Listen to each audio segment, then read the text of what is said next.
गर्दा गरजेगा वो शिक्षा से भी का दूध है। बहुत अच्छा लगल परिवार से के और बहुत भैया के प्रणाम हो लेकिन सुनो लड़की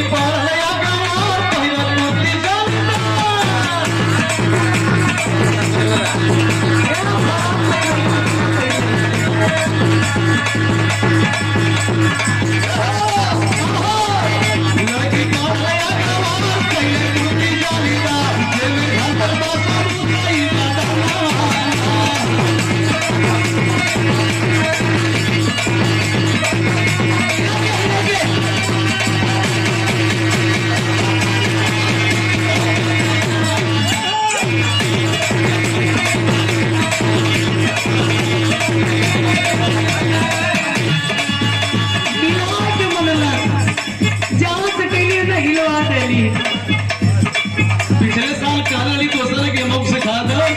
पिछले साल कार्यक्रम काली जी भैया तनी हिलावल उलावल कराई जमाना आज के बड़ा आधुनिक हो गल। ये लोगन के बिरहा सुने तैबा करल लोग कुछ लोग बिरहा देखे आवल देखे वाले गइलो सुने वाले बैठल हुआ कहा कि नहीं तो मैं कोचिंग करा दा सारनाथ बोला के हम कहीं वहाँ जरूरत ना अगली बार जब मिलवा तो नाचा लगवा हमारी गारंटी है और आप साक्षात देख ला बारे भैया चैनल वाले भैया हमरे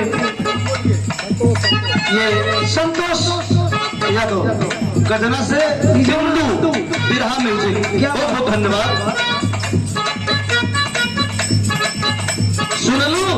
सुनली सुना हमार बात बोला लड़कन का और मैं तन को दोष ना लड़का अपने मनमान भयल हुआ लड़कन का खाली दोष हो। हाँ खाली लड़कन का दोष हो ना ही गलत हो सुना हाँ गलत की नहीं भाई लोग लड़की लोग खाली दोष नहीं हो। हाँ तू लोग बताओ लोग का दोष है कि हमन का देखा वो न कहिया सुना बोला लड़का पढ़ल लड़की पीछे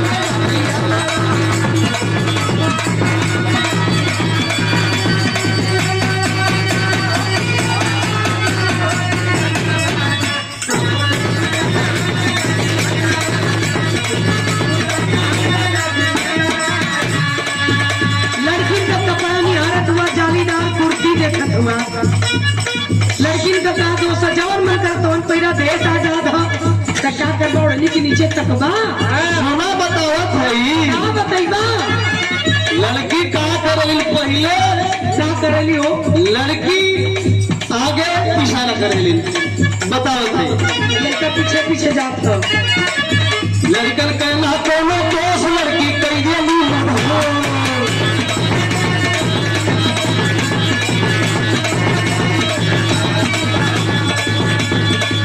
लड़कन कहना कोनो दोष लड़की कइली मरो इस बार मार भरली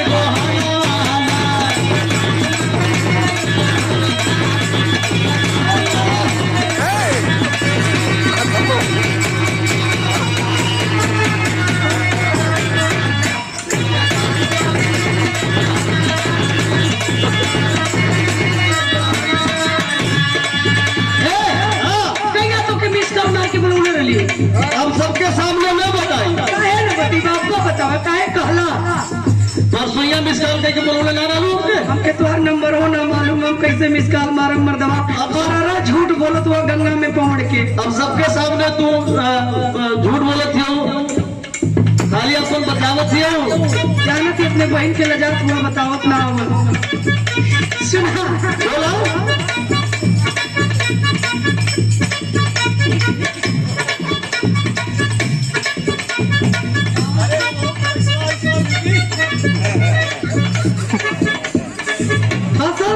हंसौले हो भैया उठा आओ भैया उठाओ बने न दा उठा भैया बुलाओ थोड़ा दा न पैसा इनाम पता ही कुछ देता है ना रोना लगी है। तो काल मार के तू बोलू और बदनाम भी करते के हम। अरे भैया हम इन्हें बदनाम का कर भी खुदा बदनाम हो। सुना बोला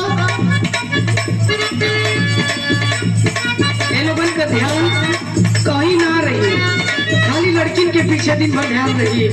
सुना बोला पढ़े लिखे पर न ध्यान, खाली पर न सलमा।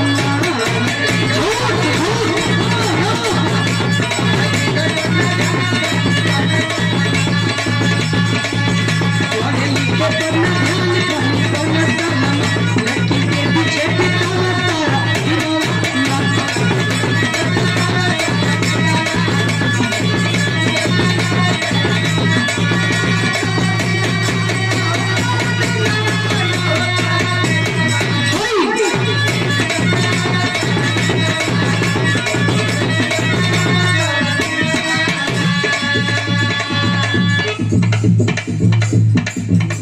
और ये 501 रुपए का पुरस्कार हमें और 501 रुपए का पुरस्कार बड़े भैया सुरेश यादव जी, बड़े ही सम्मानित कलाकार के कहली तो कि पूरे जौनपुर में इकलौता मिसाल आप हैं, व्यवहार में, गायकी में, सम्मान में, हर चीज में।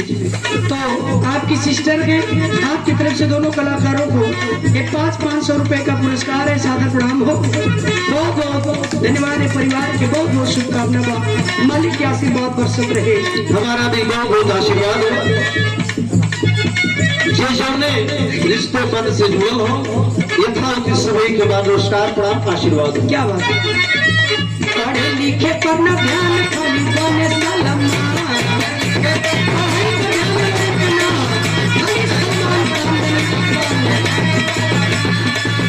पढ़े लिखे पर न ध्यान, खाली बने सलमा। के पीछे भी तारा तारा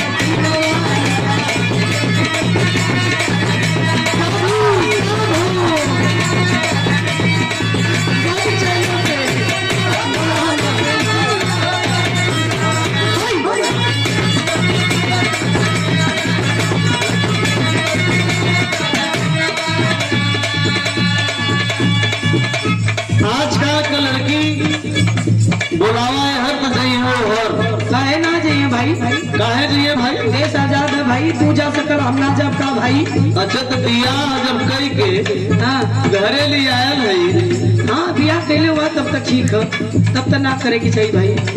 तो जब बियाह कई के लिए आयल है हाँ। तो पत्नी के धर्म खाली पतिये से थोड़ी बा, माई के साथे भी, सासू के साथे सास और माई एक समान उन्हें धर्म निभावे के चाहिए। बिल्कुल बिल्कुल। तो सुना सुनावा माई बोले है तो जाइए कहाँ कहाँ जालू तू, मम्मी कहे बनावा खाना बबुनी कोई गोली बहाना।